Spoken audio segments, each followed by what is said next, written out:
Welcome to video number 2 in fluid mechanics. So I'm going to break this course up into sections, and in today's video I'm going to be talking about section number 1.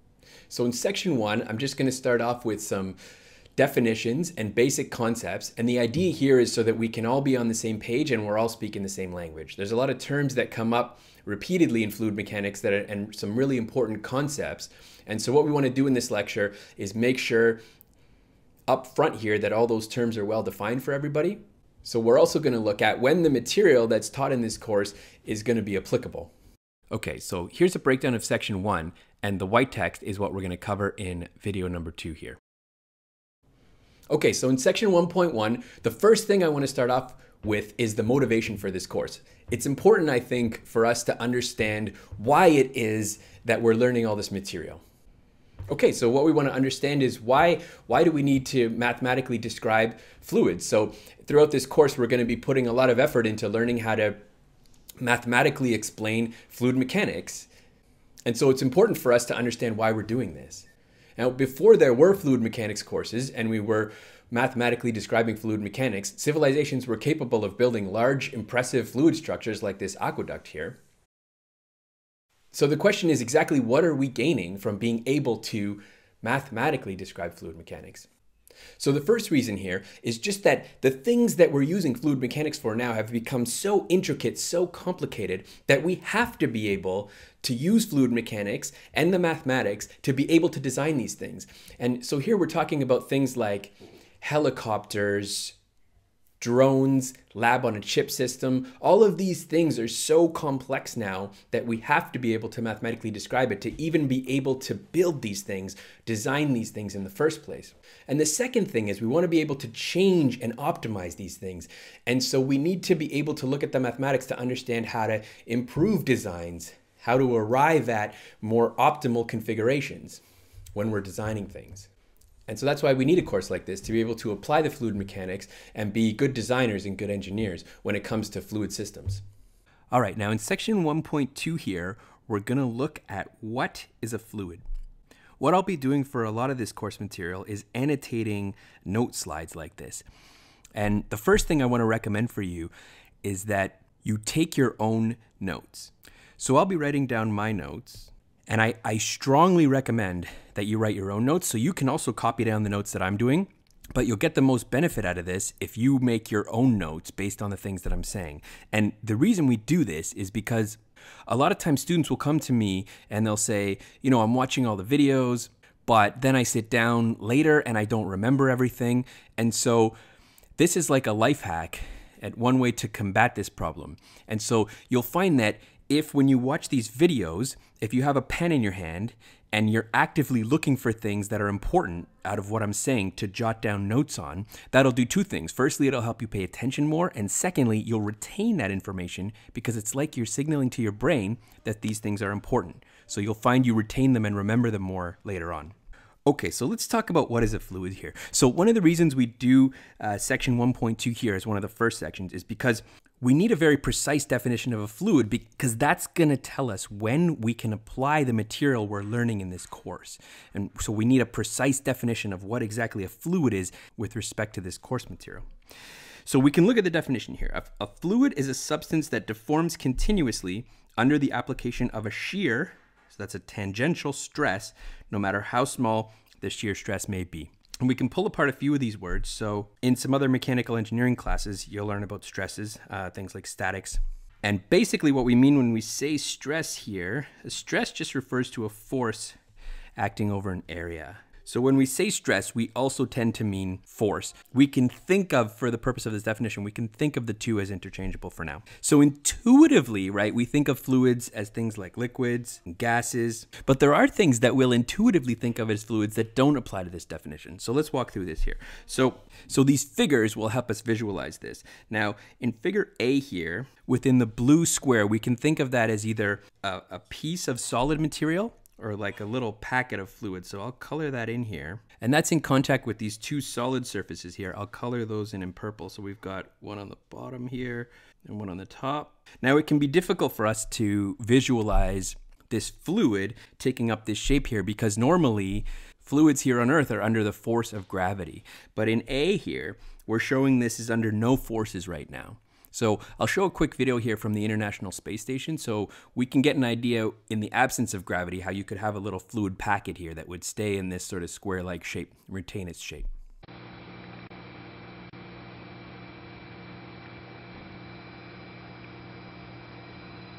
Okay. Flash. Oh.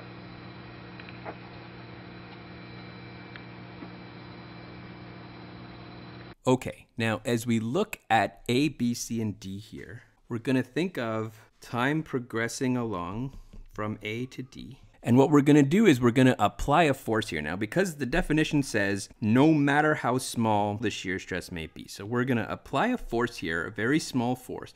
No matter how small this force is, okay, we'll apply it to this top solid surface in the direction to the right. Now B says solid or fluid. So whether you have a solid or a fluid, right when you apply this small force, both are going to deform. Now the solid, we say that deforms elastically, so there will be a slight deformation as long as we're below the elastic limit with our very small force or shear stress here. But if that's a fluid, we say it behaves in a viscous fashion. And so what we're seeing in B is that both will deform. So you have this, either the fluid or the solid has deformed. Now in C, this will only be for a fluid only because a fluid is a substance that deforms continuously, okay, whereas a solid won't move anymore. It deforms that little bit and then it stops. But a fluid, this force, this very small force that was applied here, it'll just keep deforming continuously, right? And it'll just keep going. So D, we see as time progresses, it'll just keep going and going and going. And that's just going to deform continuously with this small force that we've applied on the top surface there. Okay, and we have an alternate definition that I've shown below here, which says the same thing just in a different way. And we see that says any substance that cannot sustain a shear stress when at rest. So that's also a definition of a fluid.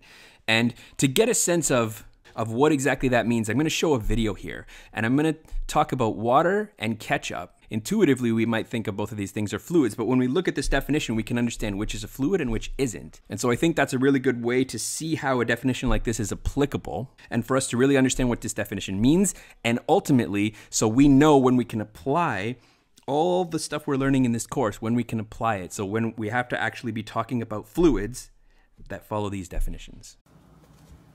Okay, I've asked my son Rowan to help me do this demo.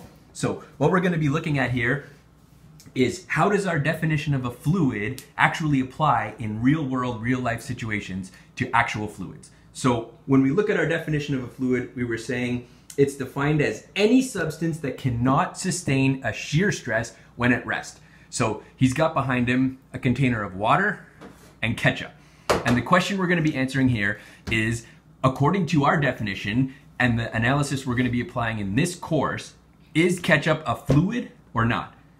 So we'll give you a second to think about that, whether or not you think ketchup is actually a fluid by our definition. And now he's going to do a demo that's going to illustrate this for us. So first, he's going to pour the water on the countertop surface here, just a little bit of it. Okay. Now we see that that's basically completely flattened out on the surface there. And so when we ask ourselves, is this fluid sustaining a shear stress when at rest? No. So a fluid is any substance that cannot sustain a shear stress when at rest. So this fluid has completely flattened on the countertop there, so it's not able to sustain a shear stress when at rest. So water definitely is a fluid by our definition. I'll give us a zoomed in view here so that we can take a look at this from the side, and we see that it's basically completely flat against that surface there. And so what that indicates is it's not able to sustain a shear stress when it's at rest. So it's basically completely flattened out on this surface. So that shows us that it is following the definition of a fluid. It cannot sustain a shear stress when it's at rest. So it's flattened out along this surface here. I'll zoom back out. Okay.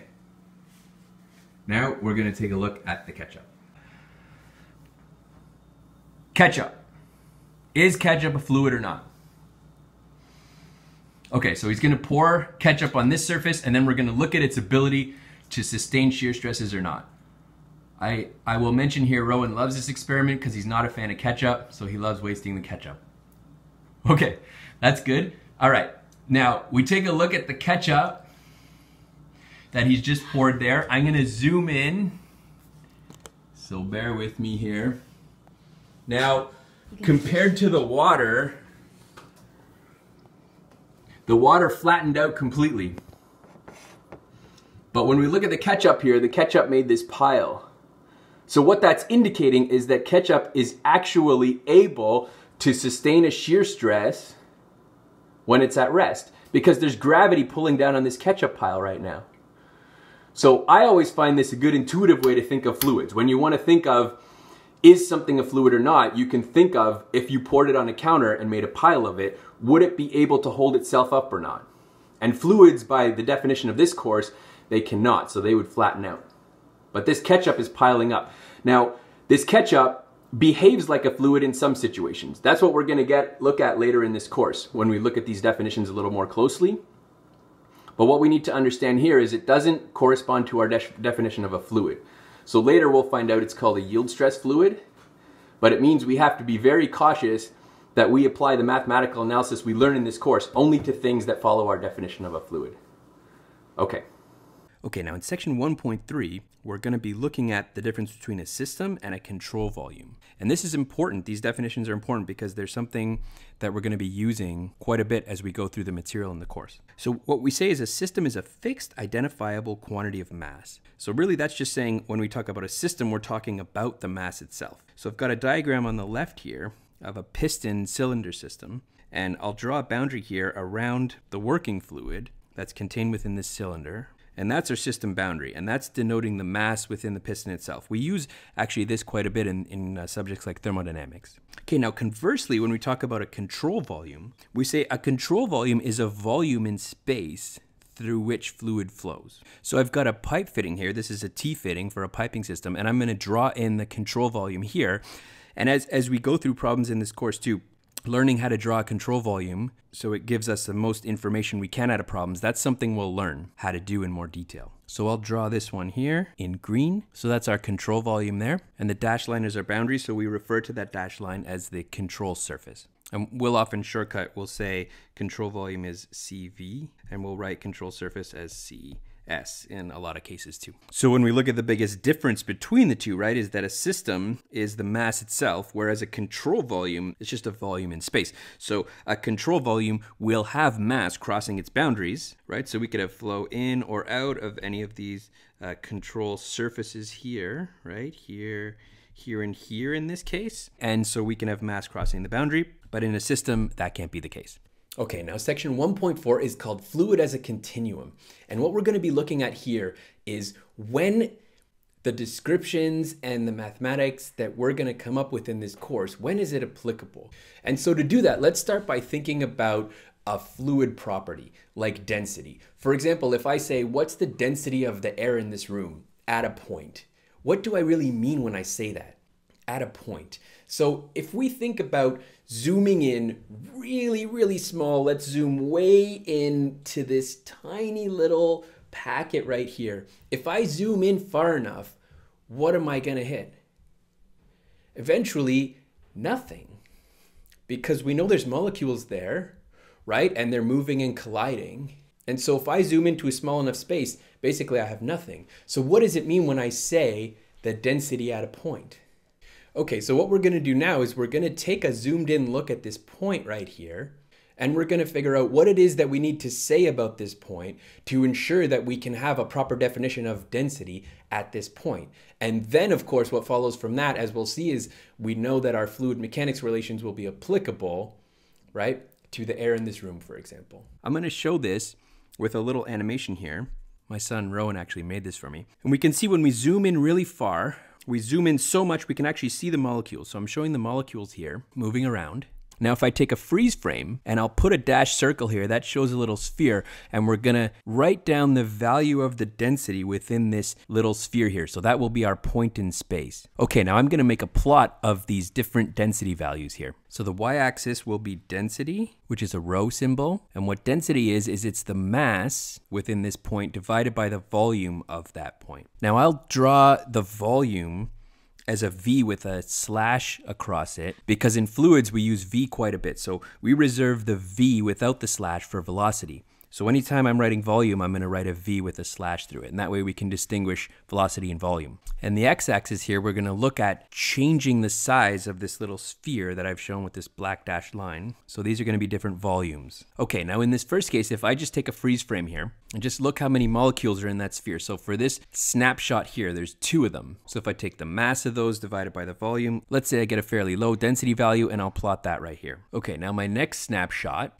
take another snapshot in time. I have roughly 3 there. So this time, as the molecules are flying around, right, I have a different number of them. So I have a few more. So my density might be, let's say right here, because my mass is now higher for the same amount of volume.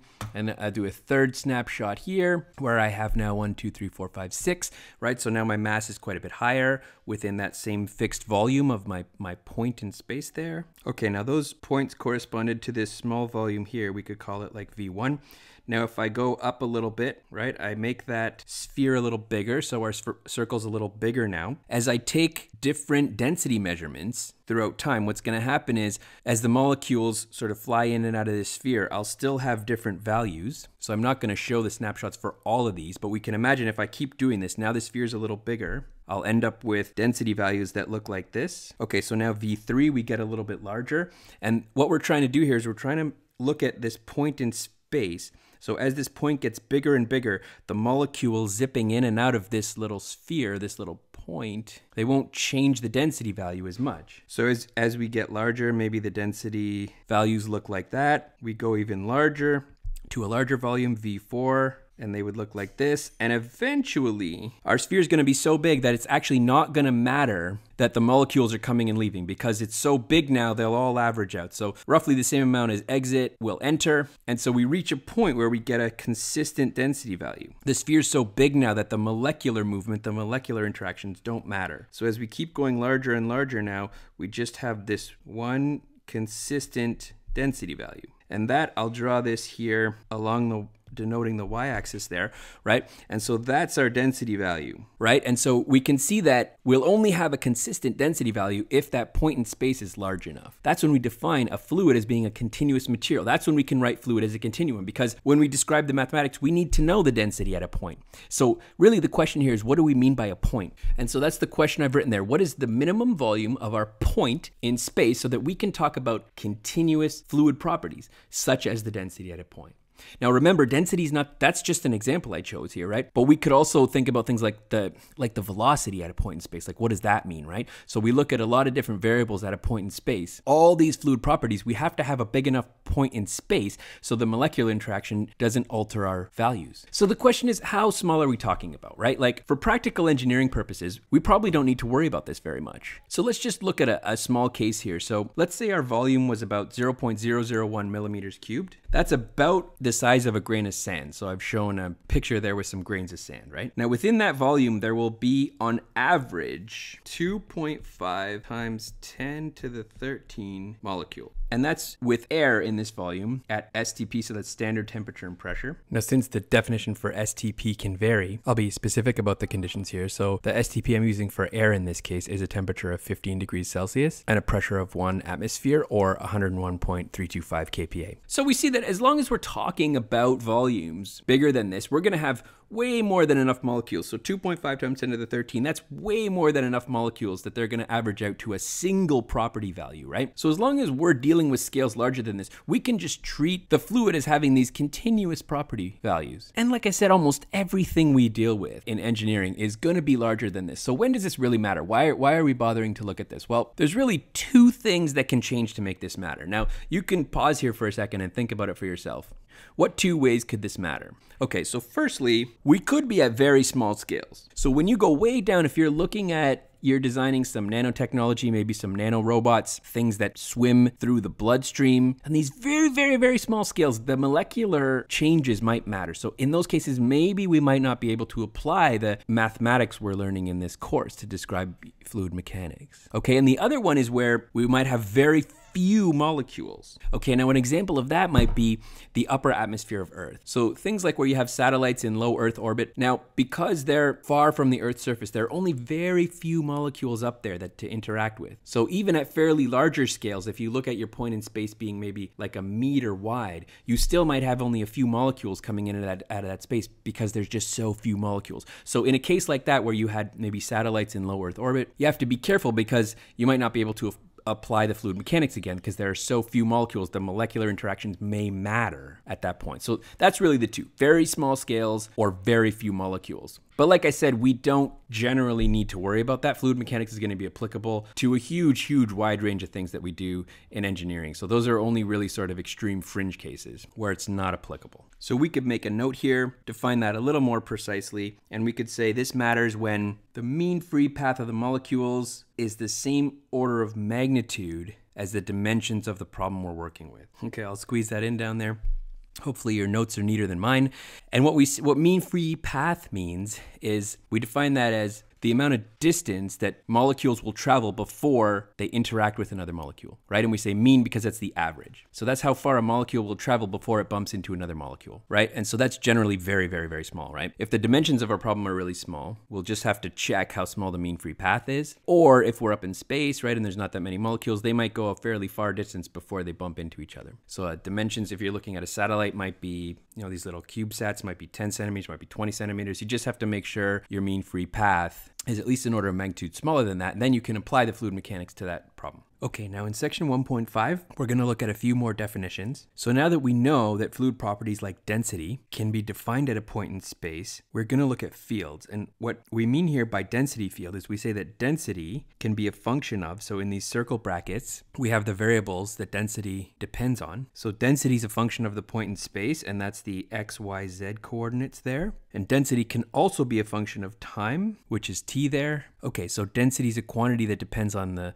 location in space and the time, so we say that's a density field. And because density is a scalar value, we call that a scalar field. Specific gravity, now that's usually short formed as SG. You might see that come up in your analysis of fluid mechanics problems, and that's just relating the density of some material back to the density of water. So to solve a problem, for example, we might need the density of mercury. So you go look up a table and it says the specific gravity of mercury is 13.6. The subscript Hg there denotes mercury. So that's really saying that mercury is 13.6 times as dense as water. We'll normally approximate the density of water as 1,000 kilograms per meter cubed. So if we want the density of mercury, I can just plug that in here and rearrange this equation. And we find that the density of mercury is 13,600 kilograms per meter cubed, which is of course 13.6 times the density of water. Another one that comes up sometimes in fluid mechanics is the specific weight, and that's just defined as the weight per unit volume. So we denote that with gamma usually. The weight is mass times g, which is acceleration due to gravity. Then we divide that by the volume, which can also be written as rho g, density times gravity. Okay, a few more definitions here. So we can also have a velocity field. And since velocity is a vector quantity, that'd be a vector field. We're saying a similar thing to a scalar field where we had velocity then is dependent upon the point in space, the x, y, z coordinates, and also time. And just remember, because v is a vector quantity, we'll have three components. So we'll have the u, v, and w components there, denoting the x, y, z in this case. And just again, note that v, when its velocity, is just written as v, and when I'm denoting volume, I'll put a slash through it to denote the volume. So it's important to describe exactly what we mean when we say we have the velocity value.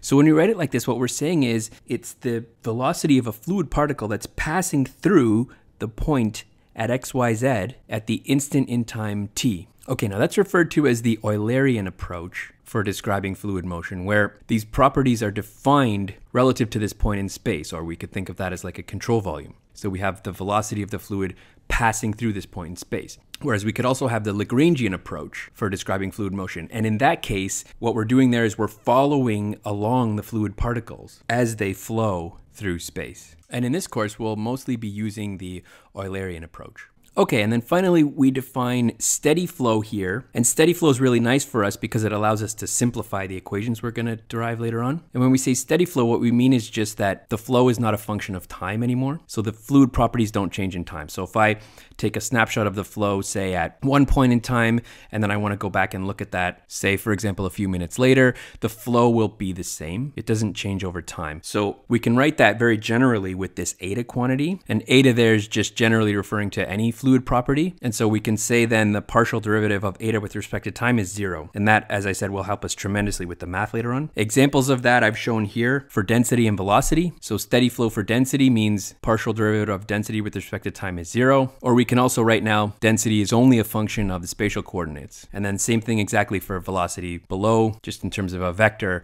rather than a scalar. Okay, now in section 1.6, we're going to talk about 1, 2, and 3-dimensional flows. Again, this is going to help us tremendously as we move through the course because the more dimensions we have, the more complex it is to solve the problem. And of course, the math is also more complex as well. So it's nice for us to look at this schematic diagram I'm showing here.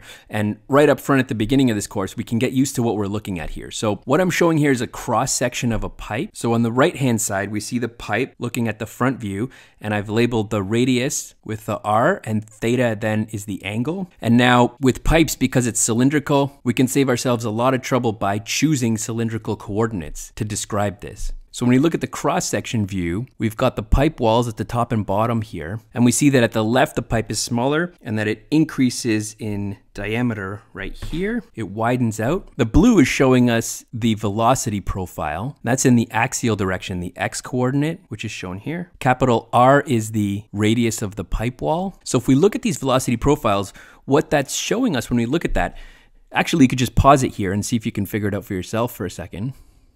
Then I'll go on to describe it. So what we're seeing is these arrows are showing us like the magnitude of the velocity. And so right against the wall here, we have 0 velocity. That's because we have what's called the no slip condition. And what that's saying basically is the fluid particles that are immediately against the solid surface of the wall there, they can't be moving because the wall's not moving, so they're not slipping. So they're stationary, meaning the velocity is 0. And then the velocity increases, and as we get to the center of the pipe, that's where we have the maximum velocity labeled as U max there. So we can see that this is actually a 1D flow because that flow is only a function of the radius. So we write U bracket lowercase r there to denote that it's only a function of the radius. So as you move along the x direction, we see 3 different profiles here at 3 different x coordinates, and they're all the same. So we don't have any change in flow in the x direction. We only have it as a function of the radius, which I'll draw here. So we go from our max velocity down to 0 as we go from the radius of 0 to capital R. Now as the pipe widens, we have a different scenario. We have 2D flow down here because as we take 3 different velocity profiles in 3 different x coordinates, the velocity changes now. And what happens here as the pipe widens, the flow slows down. So we still have r dependence, but now we also have x dependence because as we move along the x direction, the velocity is getting slower. So we have a slower max velocity at the center line of the pipe there. Okay, and again, as we move through the course, we'll see this helps us quite a bit because if we can recognize what coordinate system to use, we can minimize the number of dimensions we have, which simplifies our mathematics tremendously. Okay, so that's the end of the material for this video, and I'll finish off here with a quick recap of what we covered in video number 2. So we're in section 1, which deals with definitions and fundamental concepts. So we started by looking at the motivation, so why it is that we need to learn to mathematically describe fluid behavior. And we looked at when the material from this course is going to be applicable by discussing specifically what we mean when we say a fluid, and also looking at what we mean by saying fluid properties at a point in space. We went over some definitions, including a system and control volume. And then we looked at some flow through a pipe to understand when we have 1, 2, and 3-dimensional flows, which will help us later on in this course to simplify some of the mathematics. Okay, and that's all for video number 2 in fluid mechanics. Thanks for watching.